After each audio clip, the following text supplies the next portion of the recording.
একজন গৃহিণীর সকালের শুরুটা হয় সবার আগে। তাদের কাজের পরিধি অত্যন্ত বিশাল। ঘর গোছানো থেকে শুরু করে সবার যত্ন নেওয়া, সবকিছু অত্যন্ত নিপুণভাবে সামলাতে হয়। ঘরের বাকি সদস্যরা জেগে ওঠার আগেই সাধারণত গৃহিণীদের দিন শুরু হয়।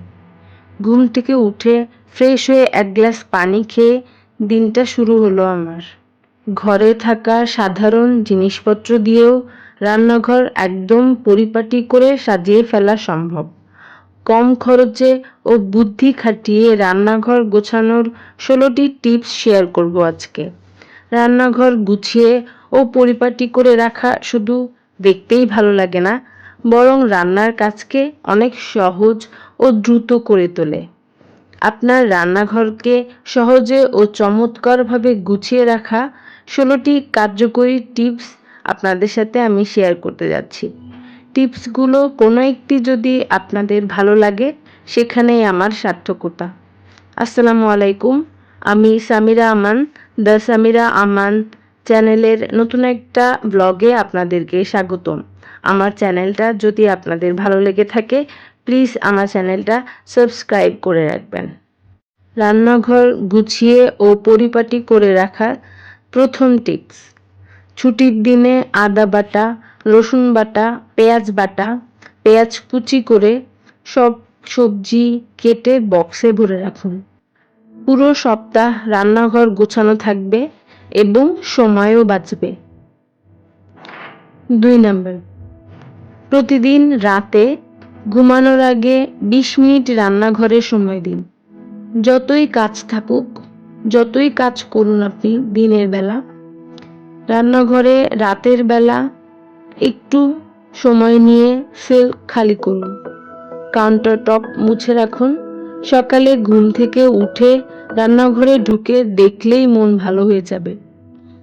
3 নাম্বার, বাজারে প্লাস্টিক ব্যাগগুলো যেখানে সেখানে ফেলবেন না।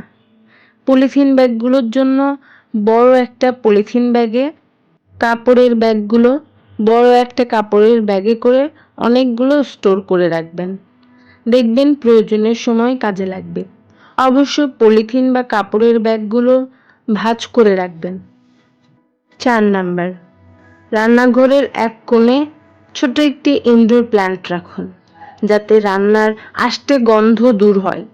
যেমন money plant, Z plant, snake plant রাখতে পারেন, অথবা এয়ার ফ্রেশনারও ব্যবহার করতে পারেন মাঝে মাঝে। 5 নাম্বার, দীর্ঘদিনের অব্যবহৃত তৈজসপত্রের উপর আমাদের একটা মায়া পড়ে যায়, কিন্তু রান্নাঘরকে সুন্দর ও পরিপাটি রাখতে ভাঙা, ফাটল ধরা বা দীর্ঘদিন ধরে অব্যবহৃত তৈজসপত্র যেমন বাসনকোসন রান্নাঘর থেকে সরিয়ে ফেলুন।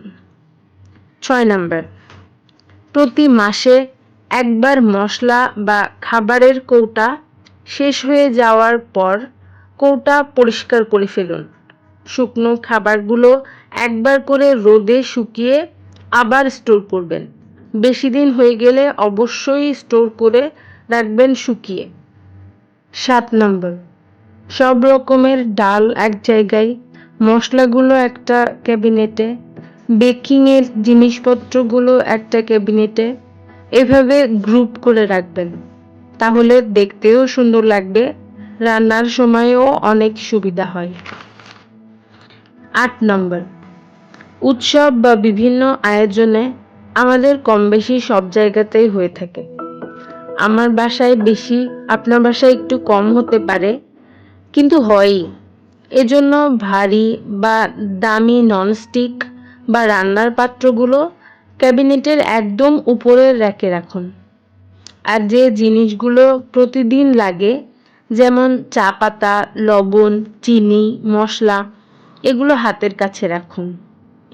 9 নম্বর, খালি দেয়ালে পেগবোর্ড বা তাক লাগিয়ে রাখুন, যাতে কোনো কিছু ঝুলিয়ে রাখার মতো জিনিসপত্র রাখতে পারেন, যেমন খুন্তি, কড়াই, কাঁচি, এগুলো ঝুলিয়ে রাখা যায়।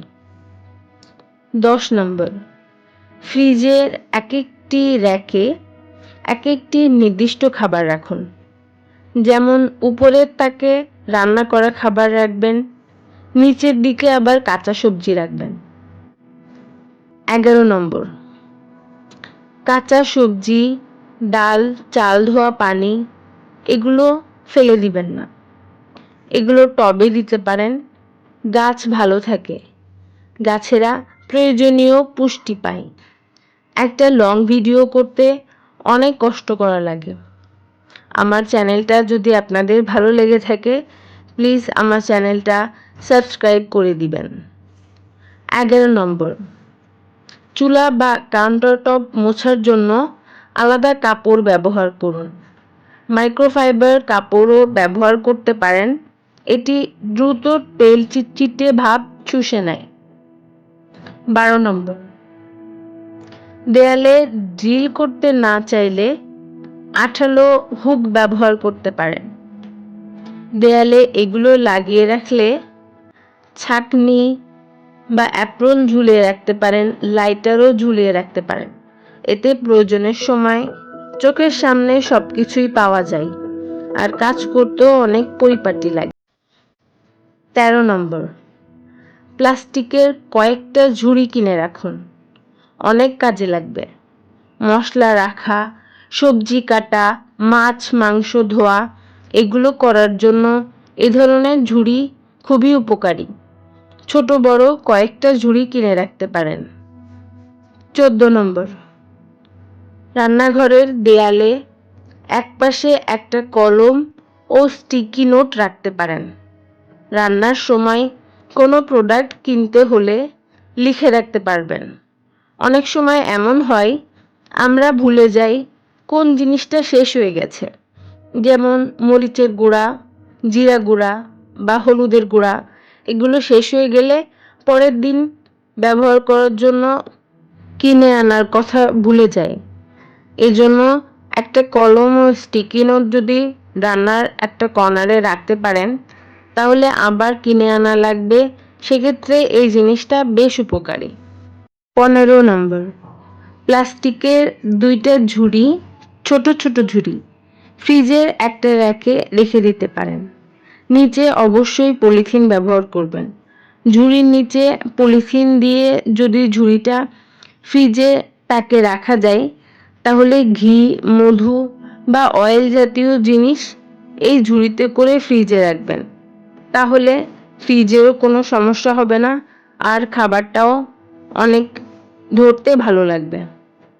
16 নম্বর, বেকিং সোডা আর লেবু দিয়ে সপ্তাহে অন্তত একদিন চুলা বা ডেস্ক, বেসিন রাখার জায়গা বা পুরো রান্নাঘর ডিপ ক্লিন করুন।